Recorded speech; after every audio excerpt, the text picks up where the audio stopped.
Hi guys, welcome to another video. Today I want to make an updated PSW tag video. So I made this video last year and it was very detailed and that video hit the spot, so I highly recommend you watch that video if you want further information on what a PSW is, because this video I'm just gonna kind of skim over the questions because I've already done it before, obviously. So question number one is, what is a PSW? So a PSW is a personal support worker. They're helping people with their activities of daily living. So anything that you do every day that you are unable to do by yourself, they help you with. So an example of that is the elderly, people with disabilities, pregnant moms who just gave birth, who might need help postpartum. So in situations like that where things might change and you might not be able to do things by yourself anymore. Question number two is, how do you do what you do? I like asking this question because once people figure out what you do, they're always like, how do you do that? I feel like my job is something that anybody can do. I think anybody has the urge in them to help other people when they see people needing help. Maybe unfortunately some people don't have that within them, but when I see somebody struggling, I always like get the urge to just go and help them, and that is why I do what I do. Question number three is, why did you become a PSW? I actually became a PSW because I wanted to help people. That's the simplest way to say it. There's lots of other little reasons, of course, but I mainly just wanted a job where I help people. Question number four is, what is the scariest thing you have seen? I've seen a couple scary things as a PSW, like things that people don't normally see in their day-to-day life, but I don't know, they hit you all differently, these different things. Somebody who has fallen, that can be very scary. I've seen that. Somebody with really bad edema on their legs who hasn't been taking care of themselves and is refusing their medication.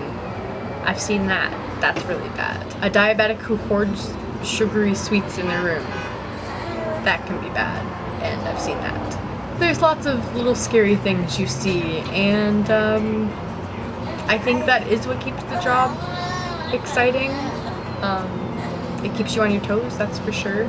You want to be able to notice these things very quickly when they happen in your day-to-day workplace. So the scary things that happen, you're working every day to try to prevent, basically.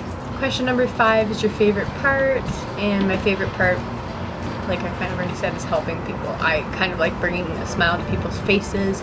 If there's something they can't do and I can help them do it and it brightens their day, that makes me happy, that makes them happy. If somebody's just in a very bad mood and you need to cheer them up, that makes me happy to try to do that too. Question number six is, what is the hardest part? And the hardest part, hands down, is just the number of staff on hand. I have found that almost everywhere I've worked, there is a lack of staff when they are needed, and you end up doing things that you should not do alone. I just find right now there is way too many residents per floor per PSW. You should not have to have 15 people for one PSW. That's 15 people that you're responsible for an 8-hour shift. And that's crazy because that's not even a 1 hour with each of them. So yeah, that's the hardest part. Question number seven is it dangerous? Do you have any stories to share? Yes, it can be dangerous. Yeah, I have stories to share. You guys have probably already heard them if you've seen my other videos, but when I was pregnant, early on in the pregnancy, I was punched against a wall and didn't expect that to happen. There was another person with me, I was not alone. Things happen. And normally there is ways you can try to prevent these things, but sometimes they happen. It was early enough in my pregnancy that the baby was fine, the baby was well cushioned, so that was not a concern at all. So yeah, other than that, it just kind of hurt a little bit, and it was a shock. Every time after that I had to help that person, I always brought somebody with me because I said I'm not going in alone anymore because there's a higher chance of something happening to me. And if I already had something happen with somebody with me, then I'm just gonna want to take some extra precautions, you know? Question number 8 is, would you recommend becoming a PSW? And my answer to that is of course. Because there needs to be more PSWs. There needs to be more people around that can help people. It is such a struggle right now in 2019 for elderly, etc., to find the caregivers they need.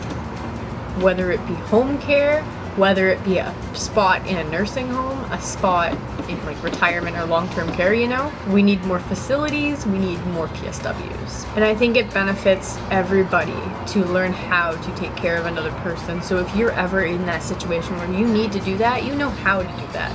Because it's crazy that some people don't know how to take care of another person, and they will neglect them because they do not know certain things. Before becoming a PSW, I think I would have been the type of kid to say like, oh, I'm gonna put my parents in a nursing home, because I didn't know how to take care of them myself.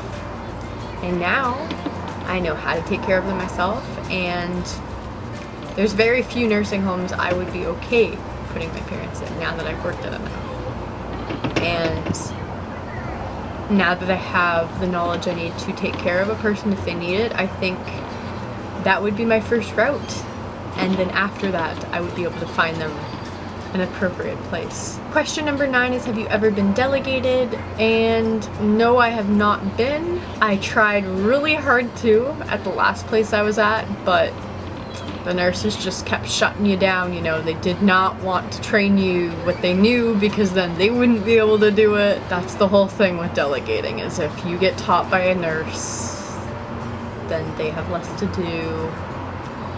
But that's not a concern if they're running around anyway, you know? I think people need to delegate a lot more, because it's silly the amount of times I'm just like, literally, if there was a PSW here getting paid half the price of the nurse, they wouldn't have that problem. But it's a money concern and a training concern. Question number 10 is, where do you work? I am currently on maternity leave, so I do not work anywhere right now, except for at home. So when I go back to work, I'm hoping to start with another agency. I was with a home care agency last time, who also did retirement homes and long-term care homes, and I really enjoyed that. That was like a mix of everything. So that's probably what I'll be doing after. And that's all I can think about, guys, so I'll see you in another video. Goodbye.